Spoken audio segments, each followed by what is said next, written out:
आपका अपना to the point जीव विज्ञान के यूट्यूब चैनल पर सभी छात्र छात्राओं का स्वागत और अभिनंदन। आज का टॉपिक है रेस्पिरेटरी सिस्टम। इससे पहले हम लोगों ने पढ़ा था डाइजेस्टिव सिस्टम। तो आइए आज के इस टॉपिक की शुरुआत करते हैं। इसमें दो वर्ड हैं, रेस्पिरेटरी और सिस्टम। सिस्टम का क्या मतलब होता है? सिस्टम कहते किसको हैं? आपको पता है कि जो सबसे छोटी इकाई है लिविंग सिस्टम का, उसको हम क्या कहते हैं? सेल कहते हैं। सेल से जब ऊपर जाइएगा तो ग्रुप ऑफ सेल को हम क्या कहते हैं? टिश्यू कहते हैं। और टिश्यू के ऑर्गेनाइजेशन को हम क्या कहते हैं? ऑर्गन कहते हैं। और बहुत सारा ऑर्गन मिल करके अब एक सिस्टम बनाता है। और वह सिस्टम, जब बहुत तरह के सिस्टम होते हैं शरीर के अंदर, जैसे आपका respiratory system, excretory system, digestive system, ये सारा सिस्टम जब मिल जाता है एक साथ, आपस में मिलजुल करके काम करता है, तो पूरे एक शरीर का निर्माण करता है। और हर का काम अलग अलग होता है। तो डिवीजन ऑफ लेबर है, यहाँ पर काम का बंटवारा है। सब काम अलग अलग करते हैं लेकिन सब एक साथ रहते हैं, एक शरीर के अंदर रहते हैं। तो सिस्टम का मतलब ये हुआ कि group of organ, they coordinate and cooperate each other to achieve a particular goal. Group of organ, अंगों का वह समूह जो एक साथ मिलकर आपस में तालमेल स्थापित करके एक पर्टिकुलर गोल को अचीव करने के लिए अगर काम कर रहा है, तब उसको हम क्या कहते हैं? सिस्टम कहते हैं। और वह जो सिस्टम है, अगर संबंधित है, if that system is related to extract nutrient from the food, तब उसको हम कहेंगे डाइजेस्टिव सिस्टम। और अगर हम एनर्जी के प्रोडक्शन के लिए इस्तेमाल कर रहा है, हो रहा है, तो उसको हम कहेंगे रेस्पिरेटरी सिस्टम। अगर चाहे वो डाइजेशन हो, चाहे वो रेस्पिरेशन हो, रेस्पिरेशन के बाद जो बाई प्रोडक्ट बनता है, उसमें कुछ टॉक्सिक मटेरियल का भी फॉर्मेशन होता है। और वह जो टॉक्सिक मटेरियल है, उसको शरीर से बाहर का निकलना बहुत जरूरी होता है। जैसे रेस्पिरेशन के दौरान कार्बन डाइऑक्साइड बनता है, और अगर और मेटाबॉलिज्म होगा, जैसे प्रोटीन की मेटाबॉलिज्म होगी, तो यूरिया का फॉर्मेशन होगा। तो ये सब चीज जो टॉक्सिक मटेरियल है, उसका शरीर से बाहर निकालने के लिए एक दूसरा सिस्टम है, उसको हम कहते हैं क्या? Excretory system. और न्यूट्रिएंट मटेरियल है और गैसेज हैं बॉडी के अंदर, कार्बन डाइऑक्साइड का ट्रांसपोर्ट होना है, ऑक्सीजन का ट्रांसपोर्ट होना है, तो इसके लिए जो सिस्टम रेस्पॉन्सिबल है, उसको हम कहते हैं सर्कुलेटरी सिस्टम। तो सिस्टम किसको कहते हैं? Group of organ, they coordinate and cooperate each other to perform a particular work to achieve a particular goal is called system. If that system is related to digestion, then it is called digestive system. If that system is related to respiration, then it is called respiratory system. If that one is related to excretion, then it is called excretory system. And if that one is related to circulation of nutrients or the metabolic waste to their respective target organ from where it is eliminated from the body, that is called excretory system. तो system किसको कहते हैं? Group of organ, group of organ, they coordinate and cooperate each other to achieve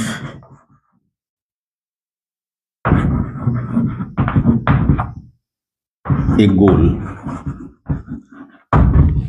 और अगर वह गोल क्या हो सकता है? To extract nutrients from food,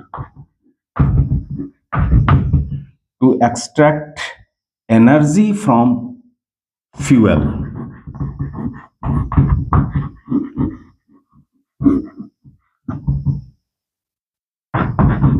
metabolic best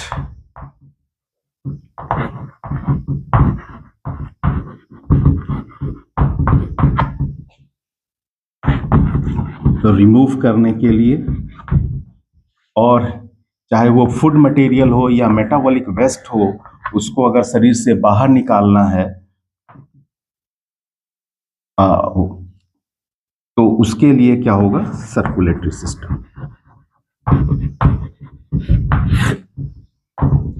तो ये हो गया आपका डाइजेस्टिव सिस्टम, ये हो गया आपका रेस्पिरेटरी सिस्टम, ये हो गया आपका एक्सक्रीटरी सिस्टम, और ये जो है सर्कुलेटरी सिस्टम। तो ये है आपका सिस्टम। तो यहां जो हम लोग पढ़ रहे हैं वो क्या है, रेस्पिरेटरी सिस्टम। अब रेस्पिरेटरी टर्म कहां से आया है, रेस्पिरेशन से आया है। रेस्पिरेशन, रेस्पिरेशन का क्या मतलब होता है, a process by which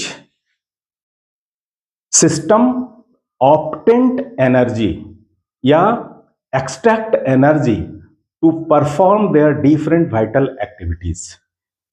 respiration एक ऐसा प्रोसेस है जिसके द्वारा जो फ्यूल है, source of instant source of energy है, वो उससे जो है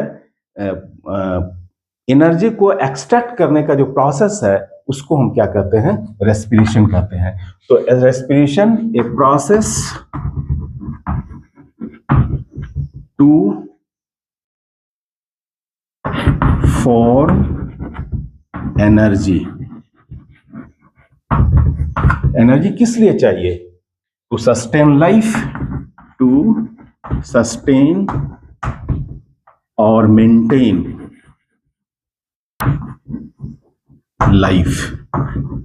लाइफ को मेंटेन करना हो या उसको सस्टेन करना हो या उसको सुचारू रूप से चलाना हो, तो उसके लिए हमें क्या चाहिए, एनर्जी चाहिए। यह एनर्जी कहां से मिलता है, फ्यूल से मिलता है। और ये जो फ्यूल है, हमारे शरीर के अंदर का जो फ्यूल है वो क्या है, जो फूड मटेरियल है उसमें एक है कार्बोहाइड्रेट,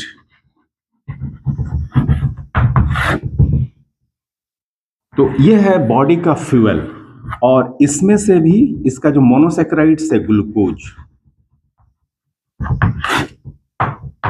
तो it is the fuel of the body.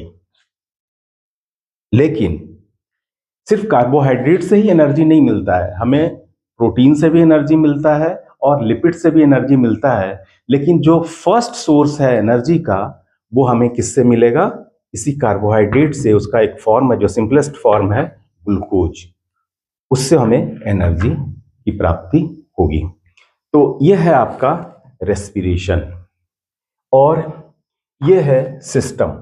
तो रेस्पिरेटरी सिस्टम किसके लिए रिस्पॉन्सिबल है, टू प्रोड्यूस एनर्जी।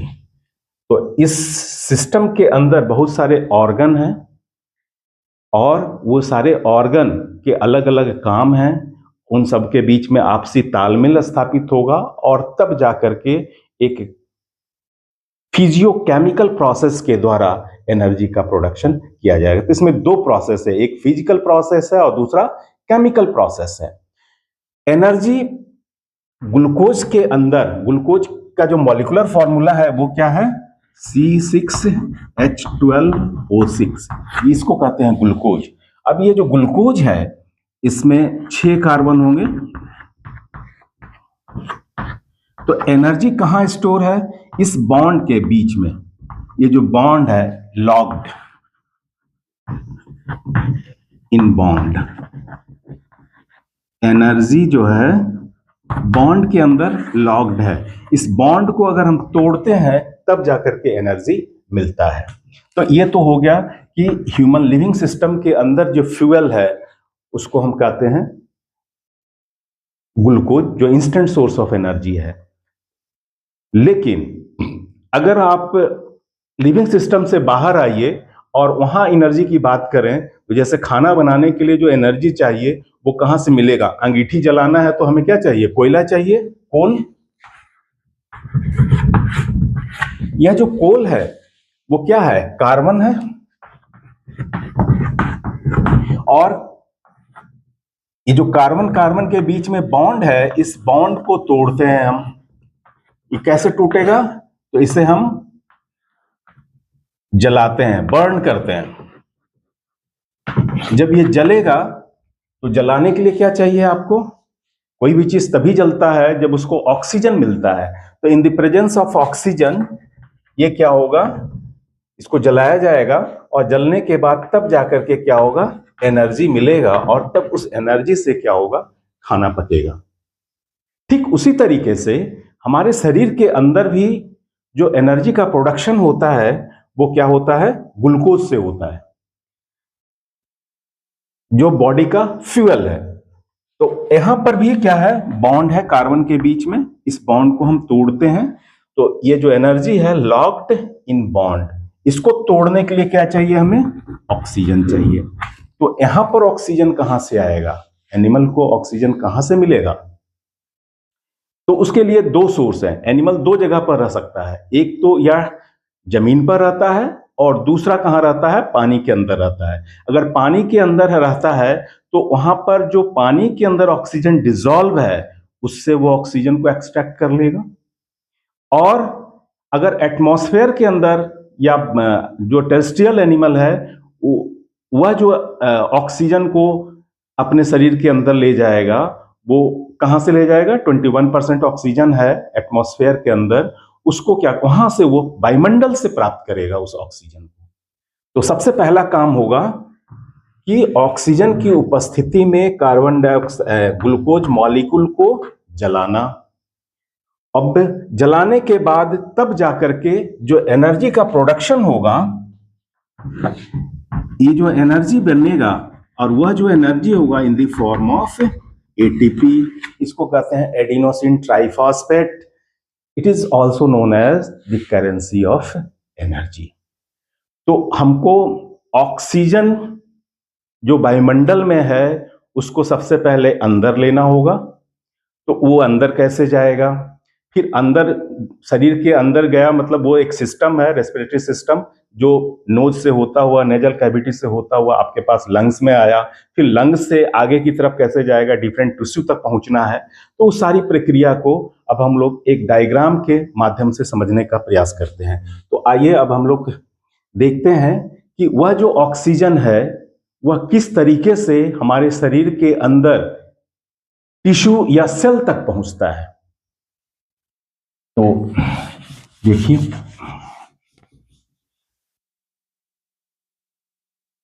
ये एटमॉस्फेयर में जो ऑक्सीजन है वो कितना है? 21% है। 21% ऑक्सीजन है यहाँ पर, और इस ऑक्सीजन को हम शरीर के अंदर लेते हैं। ये क्या है? इसको, ये है आपका लंग्स, ये लंग्स है। और लंग्स में जब ऑक्सीजन पहुंचता है तो वहां से फिर वह ऑक्सीजन कहां जाता है? देखिए, वो सर्कुलेटरी सिस्टम भी इसमें इन्वॉल्व होता है।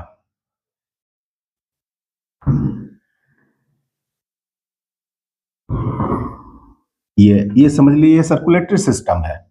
तो और ये है आपका टिश्यू,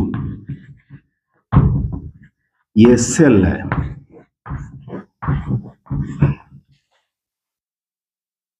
ये है सर्कुलेटरी सिस्टम।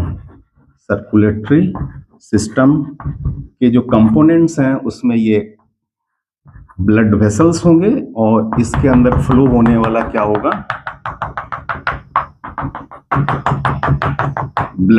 ब्लड जो है इस वेसल्स के अंदर फ्लो कर रहा है। तो ये है आपका लंग्स और ये है आपका टिश्यू। तो ये एटमॉस्फेयर से ऑक्सीजन ये कहां पहुंचा? लंग्स के अंदर पहुंचा। अब देखेंगे कैसे पहुंचता है, वो मैकेनिज्म अलग है, मैं बताऊंगा अभी ये एटमॉस्फेयर में है। ये एटमॉस्फेयर, वायुमंडल में ये ऑक्सीजन कितना है? 21% है। यहां से यह ऑक्सीजन अंदर आता है। तो ऑक्सीजन यहां पहुंचा, कहां आ गया, लंग्स के अंदर। अब इस लंग्स से यहां टिश्यू तक पहुंचना है, तो देखिए कौन सा पाथ फॉलो करता है। तो सबसे पहला काम क्या होगा कि लंग्स से ये जो ब्लड वेसल्स है, ब्लड वेसल्स में दो चीज होता है जो आपस में जुड़े रहते हैं ब्लड वेसल्स, वह एक रीजन जिसको हम कहते हैं कैपिलरी, तो कैपिलरी से जुड़ा रहता है। तो एनीवे ये कहां आएगा, ब्लड में आएगा, ये जो ऑक्सीजन है ब्लड में आएगा। तो सबसे पहला स्टेप हो गया, एटमॉस्फेयर से ऑक्सीजन लंग्स के अंदर आया, ये फर्स्ट स्टेप। ये सेकंड स्टेप में क्या हो गया, लंग्स से ऑक्सीजन ब्लड सर्कुलेशन में आया, ये दूसरा स्टेप हो गया। इसके बाद यहां से यह ऑक्सीजन ट्रांसपोर्ट होकर के कहां आया, ये टिश्यू के पास आया, टिश्यू के पास आया, तो यहां से यह ऑक्सीजन यहां ट्रांसपोर्ट हुआ, तो ये टिश्यू को मिल गया। अब जब ये ऑक्सीजन यहां पहुंचा है तब क्या होगा, हमने कहा था कि टिश्यू के अंदर या सेल के अंदर क्या है, जो उसका फ्यूल है वो ग्लूकोज है, और वह ग्लूकोज क्या होगा, इस ऑक्सीजन की उपस्थिति में क्या होगा, जलेगा। तो जलने के बाद क्या होगा, तो एक्चुअल में जो respiration is a type of burning, but it is a slow burning of food. लेकिन जो नेचर में फूड फ्यूल को जो बर्न किया जाता है, दिस इज कॉल्ड कंबस्टन। वहां पर एट ए टाइम रैपिडली बहुत सारे बॉन्ड टूटते हैं और एट ए टाइम बहुत सारा एनर्जी रिलीज होता है। लेकिन यहां पर जो बॉन्ड टूटता है वह स्टेप बाय स्टेप टूटता है, जिसके वजह से जो है उतना ना तो हीट का प्रोडक्शन होता है, और अगर ज्यादा हीट का प्रोडक्शन होगा तो सेल को नुकसान पहुंचेगा। तो इसलिए slow, it is a slow burning of food. तो अब यहां पर ऑक्सीजन आया, और आपको पता है कि जब कोई चीज जलता है तो ऑक्सीजन की उपस्थिति में जलता है, और जलने के बाद उससे क्या रिलीज होगा, कार्बन डाइऑक्साइड। तो चलिए टिश्यू के अंदर जब ये ऑक्सीजन पहुंचा तो ये कार्बन डाइऑक्साइड भी बनाया, और जब ये कार्बन डाइऑक्साइड बना तो ये क्या होगा, इसको शरीर से बाहर निकलना है। तो ये कैसे बाहर, ऑक्सीजन भी एक गैस है और कार्बन डाइऑक्साइड भी एक गैस है। तो यह जो कार्बन डाइऑक्साइड है, it is a by product of respiration. अब यह जो रेस्पिरेशन, यह ऑक्सीजन है, फिर कहां जाएगा, सर्कुलेशन के द्वारा ये कहां पहुंचा, ये लंग्स सरफेस, लंग्स में चला जाएगा, और फिर लंग्स से यहां से ये कहां चला जाएगा, एटमॉस्फेयर में चला जाएगा बाहर। तो यहां पर पहला स्टेप ये है, ऑक्सीजन लंग्स के अंदर आया। दूसरा स्टेप ये हुआ कि लंग्स से ऑक्सीजन सर्कुलेशन में आया, ब्लड सर्कुलेशन में आया। तीसरा स्टेप ये हुआ कि ये जो ऑक्सीजन है ब्लड सर्कुलेशन के अंदर, वो कहां गया, टिश्यू के अंदर गया। टिश्यू के अंदर जाने के बाद वहां पर बर्निंग हुआ फ्यूल का इन द प्रेजेंस ऑफ, और उस प्रोसेस को हम क्या कहेंगे, सेलुलर रेस्पिरेशन के नाम से जानते हैं उसको। इसके बाद क्या होगा, ये जो फोर्थ स्टेप है, ये CO2 यहां से सर्कुलेशन में आया, फिर यहां से इस सर्कुलेशन से ये क्या है, नेक्स्ट फिफ्थ स्टेप, ये लंग्स में गया, और लंग्स के बाद ये बाहर चला गया। तो जो पहला स्टेप है, ऑक्सीजन को एटमॉस्फेयर से लंग्स के अंदर पहुंचाना, उस प्रोसेस को हम क्या कहते हैं, इनहलेशन। उसको हम कहते हैं इनहलेशन। ठीक है, तो ये पहला स्टेप हो गया, तो एटमॉस्फेयर से लंग्स के अंदर आ गया। दूसरा स्टेप देखिए, जो दूसरा स्टेप है, लंग्स से ये सर्कुलेशन में आ रहा है। तो लंग्स से सर्कुलेशन में जब हो रहा है तो कैसे आ रहा है, तो यहां पर एक प्रोसेस है, उसको हम कहते हैं डिफ्यूजन। डिफ्यूजन क्या है कि transport of substance from higher concentration to lower concentration. Lungs के अंदर ऑक्सीजन का कॉन्सेंट्रेशन ज्यादा है, और ये जो सर्कुलेटरी सिस्टम है, जो लंग्स के आसपास का सर्कुलेशन है, उसमें ऑक्सीजन का लेवल कम होता है। तो जाहिर है कि यहाँ पर ऑक्सीजन कम है, ऑक्सीजन, तो इसका डिफ्यूजन होगा। तो यह जो प्रोसेस है, जो सेकेंड स्टेप है, तो ये जो डिफ्यूजन हो रहा है ब्लड कैपिलरी और लंग्स के बीच में, इसको कहते हैं हम लंग सरफेस। ये है आपका लंग सरफेस।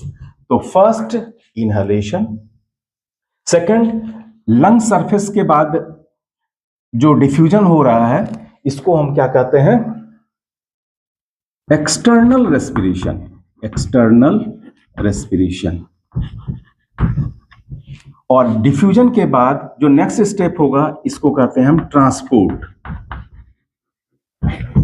ये ट्रांसपोर्ट ऑफ किसका, ऑक्सीजन का। तो ये ऑक्सीजन का ट्रांसपोर्ट होगा। फिर यहां पर आइए तो ये ब्लड और टिश्यू के बीच में भी यहां पर एक्सचेंज हो रहा है। तो ये कहां पर हो रहा है, टिश्यू के सरफेस पर हो रहा है। तो ये है आपका टिश्यू सरफेस, टिश्यू सरफेस। इस सरफेस पर भी एक्सचेंज हो रहा है। तो दो सरफेस है, लंग सरफेस पर ऑक्सीजन वहां से सर्कुलेशन में इन हुआ, जब ट्रांसपोर्ट के बाद जब टिश्यू सरफेस पर पहुंचा तो अब ये सर्कुलेशन से कहां जाएगा, टिश्यू के अंदर जाएगा। तो यहां पर इसको हम कहते हैं इंटरनल रेस्पिरेशन। तो टिश्यू सरफेस पर जो होता है रेस्पिरेशन उसको क्या कहते हैं, इंटरनल, इंटरनल रेस्पिरेशन। और उसके बाद जब ये ऑक्सीजन इसके अंदर आ गया तो अब क्या होगा, सेल के अंदर क्या होगा कि एनर्जी का प्रोडक्शन होगा, यानी ग्लूकोज मॉलिक्यूल बर्न होंगे और मेटाबॉलिज्म होगा उसका। तो इसको हम कहते हैं सेल के अंदर वो प्रक्रिया होगी, इसलिए इसको कहते हैं हम सेलुलर रेस्पिरेशन, सेलुलर रेस्पिरेशन। जब ये सेलुलर रेस्पिरेशन हो जाएगा तो उसके बाद बाई प्रोडक्ट क्या बनेगा, कार्बन डाइऑक्साइड। तो ये कार्बन डाइऑक्साइड यहाँ पर टिश्यू सरफेस पर एक बार डिफ्यूजन यहाँ हो गया, फिर ट्रांसपोर्ट के द्वारा फिर लंग सरफेस पर आया, यहाँ पर डिफ्यूजन होकर के लंग्स में पहुंचा और लंग्स में पहुंचने के बाद यहाँ से ये बाहर निकलेगा। इस प्रोसेस को हम क्या कहते हैं, एक्सहेलेशन। फिर से देखिए, एटमॉस्फेयर से लंग्स के अंदर ऑक्सीजन का आना क्या कहलाता है, इनहलेशन। ये फर्स्ट स्टेप हो गया, दिस इज कॉल्ड इनहलेशन। इसके बाद डिफ्यूजन हुआ कहां से, लंग सरफेस पर, लंग्स और ब्लड के बीच में डिफ्यूजन हो तभी तो आया ब्लड सर्कुलेशन में। तो ये लंग सरफेस पर हो रहा है, तो इसको हम कहते हैं एक्सटर्नल रेस्पिरेशन। इसके बाद ट्रांसपोर्ट हुआ, ट्रांसपोर्ट के बाद ट्रांसपोर्ट ऑफ ऑक्सीजन, इसके बाद आया आपका टिश्यू सरफेस पर। तो जब टिश्यू सरफेस पर भी एक्सचेंज हो रहा है तो that is called internal respiration, इसको कहते हैं इंटरनल रेस्पिरेशन। इसके बाद क्या होगा, वह जो ऑक्सीजन डिफ्यूज होकर के टिश्यू के अंदर है और सेल के अंदर आया, तो अब क्या होगा, उसका मेटाबॉलिज्म होगा। उस प्रोसेस को हम क्या कहते हैं, सेलुलर रेस्पिरेशन। तो ये है आपका सेलुलर रेस्पिरेशन। और इसके बाद फिर डिफ्यूजन के द्वारा ये जो CO2 बाई प्रोडक्ट के रूप में बना है वो आ गया ब्लड सर्कुलेशन में। ब्लड सर्कुलेशन के बाद एक बार तो यहां से डिफ्यूज हुआ, सेल से डिफ्यूजन के बाद कहां आया, ब्लड सर्कुलेशन में CO2। फिर जैसे ही यहां पर पहुंचा लंग सरफेस पर, फिर यहां पर डिफ्यूजन हुआ। तो ये जो CO2 यहां आया था ये फिर यहां से डिफ्यूज होकर के कहां पहुंच गया, लंग्स से, और लंग्स से ये बाहर निकला। तो उस प्रोसेस को हम क्या कहेंगे, एक्सहेलेशन। तो ये है आपका first, second, third, fourth, fifth, और यहां से ट्रांसपोर्ट होकर के ये फिर सिक्स्थ जो है ये बाहर चला गया। तो ये सारे स्टेप्स हैं। ये सब स्टेप्स के बारे में हम लोग बारी बारी से पढ़ेंगे। तो सबसे पहले पढ़ेंगे इनहलेशन कैसे होता है, फिर वहां से यहाँ के बीच में डिफ्यूजन कैसे होता है, डिफ्यूजन का ऑक्सीजन का लंग सरफेस से टिश्यू के अंदर, ब्लड सर्कुलेशन के अंदर, एक यहाँ पर हो गया। जब ये टिश्यू सरफेस पर पहुंचेगा तो ऑक्सीजन कैसे डिफ्यूज करके जो है ब्लड से सेल के अंदर आएगा, सेलुलर रेस्पिरेशन कैसे होगा, फिर उसमें ऑक्सीजन कैसे बनेगा, और कार्बन डाइऑक्साइड जो बाय प्रोडक्ट है वो कैसे बनेगा, फिर यहाँ से इसका ट्रांसपोर्ट होकर के जब लंग सरफेस पर पहुंचेगा तो यहाँ किस तरीके से डिफ्यूजन होगा, और तब फिर जाकर के ये बाहर निकल जाएगा। तो अब हम स्टेप बता दे रहे हैं कि कैसे होता है। तो सबसे पहला काम क्या होगा, जो पहला स्टेप है, फर्स्ट स्टेप क्या है, इनहलेशन। इनहलेशन। दूसरा स्टेप क्या है, डिफ्यूजन O2 का ब्लड सर्कुलेशन में लंग सरफेस पर। तो इसको हम क्या कहते हैं, एक्सटर्नल रेस्पिरेशन, एक्सटर्नल रेस्पिरेशन। इसके बाद जो थर्ड स्टेप है दैट इज कॉल्ड ट्रांसपोर्ट। उसके बाद जो नेक्स्ट फोर्थ स्टेप है ये कहां पर आ गया, टिश्यू सरफेस पर। इसको कहेंगे हम internal respiration, internal respiration. Internal respiration के बाद जो नेक्स्ट है, जब डिफ्यूजन के बाद ऑक्सीजन यहां सेल के अंदर पहुंचा तो नेक्स्ट स्टेप हो गया that is called cellular respiration, cellular respiration. और फिर इसके बाद जो सिक्स स्टेप है वो क्या हो जाएगा, एक्सहेलेशन। या फिर हम CO2 यहां से डिफ्यूज होकर के अंदर जाएगा तो फिर ट्रांसपोर्ट होगा इसका CO2 का, और फिर यहां से ये बाहर निकल जाएगा, तो इसको हम कहेंगे एक्सहेलेशन, एक्सहेलेशन। तो इतने स्टेप्स हैं। इनहेलेशन में अंदर आएगा ऑक्सीजन, एक्सटर्नल रेस्पिरेशन डिफ्यूजन होगा लंग सरफेस और सर्कुलेटरी सिस्टम के बीच में, ब्लड सर्कुलेशन के बीच में। उसके बाद ऑक्सीजन का ट्रांसपोर्ट होगा, फिर जब टिश्यू सरफेस पर पहुंचेगा तो वहां पर एक बार फिर एक्सचेंज होगा, डिफ्यूजन होकर के ब्लड सर्कुलेशन से टिश्यू के अंदर, सेल के अंदर या टिश्यू के अंदर पहुंचेगा ऑक्सीजन, तो उसको हम कहेंगे इंटरनल रेस्पिरेशन। और जब वो सेल या टिश्यू के अंदर पहुंचेगा तो टिश्यू या सेल के अंदर जो स्टोर्ड ग्लूकोज है उसका क्या होगा, उससे एनर्जी का प्रोडक्शन होगा, तो उस प्रोसेस को हम कहते हैं सेलुलर रेस्पिरेशन। और जो बाई प्रोडक्ट होगा कार्बन डाइऑक्साइड, वो फिर जैसे ऑक्सीजन आया है उसी तरह से यह गैस भी उसी रास्ते से होकर के लंग से बाहर चला जाएगा, तो उस प्रोसेस को हम क्या कहेंगे, एक्सहेलेशन कहेंगे। तो ये डिफरेंट स्टेप्स हैं जिसके द्वारा गैस ऑक्सीजन जो है वो एटमॉस्फेयर से टिश्यू के अंदर पहुंचता है, और फिर यहां से जो बाई प्रोडक्ट कार्बन डाइऑक्साइड है वो बाहर निकलता है।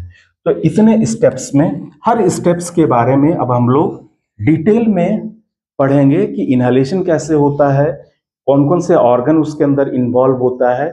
तो ये सारे पॉइंट को हम लोग डिस्कस करेंगे नेक्स्ट वीडियो में। अगर आज के वीडियो में मैं इसे डिस्कस करूंगा तो वीडियो काफी लंबा हो जाएगा। तो इस वीडियो में इतना ही। अगर ये वीडियो पसंद आया हो तो इसे लाइक कीजिए, शेयर कीजिए, और अगर आपने मेरे चैनल को सब्सक्राइब नहीं किया है तो इसे सब्सक्राइब कीजिए, और अगले वीडियो का इंतजार कीजिए जिसमें हम लोग inhalation, external respiration, transport, internal respiration, cellular respiration और एक्सहेलेशन के बारे में पढ़ेंगे। Thank you very much.